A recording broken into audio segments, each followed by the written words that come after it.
அஸ்ஸலாமு அலைக்கும் வரஹமத்துல்லாஹி வபரகாத்துஹு. அல்லாஹ் தஆலா மனிதனின் ஆசையை பற்றி குறிப்பிடுகையிலே, ஆதமின் மகனிற்கு தங்கத்தினாலான ஒரு ஓடையை பரிசாக கொடுத்தாலும் அவன் இன்னொன்று வேண்டும் என்று கேட்பான் என்று கூறியிருக்கிறான். அதாவது எதற்காக அந்த வார்த்தையை அவன் கூறினான் என்றால், உண்மையிலேயே நமக்கெல்லாம் அவன் தங்கத்தினாலான ஒரு ஓடையைத்தான் பரிசாக தந்திருக்கிறான் சொர்க்கத்திலே. அதாவது நபிகள் நாயகம் ஸல்லல்லாஹு அலைஹி வஸல்லம் அவர்களுக்கு அருளிய ஒரு ஓடைதான் அல் கௌசர் எனப்படும் தங்கத்தினாலான ஓடை. அந்த ஓடையினுடைய கரைகள் எல்லாமே தங்கத்தினாலானதாகும். அதனுடைய படுக்கைகள் எல்லாம், அதாவது அதனுடைய அடித்தளம் முத்துக்களாலும் பவளங்களாலும் அவன் நிரப்பி வைத்திருக்கிறான்.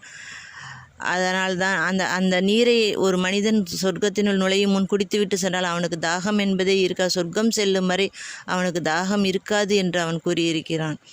ஆகையால் தான் ஒவ்வொரு மனிதனும் சொர்க்கம் செல்லும் முன் நபிகள் நாயகம் ஸல்லல்லாஹு அலைஹி வஸல்லம் அவர்களுடைய திருக்கரத்தினால் அந்த தடாகத்தினுடைய நீரை வாங்கி அருந்திவிட்டு நாம் செல்லும் நிலை அல்லாஹ் தஆலா உருவாக்கியிருக்கிறான்.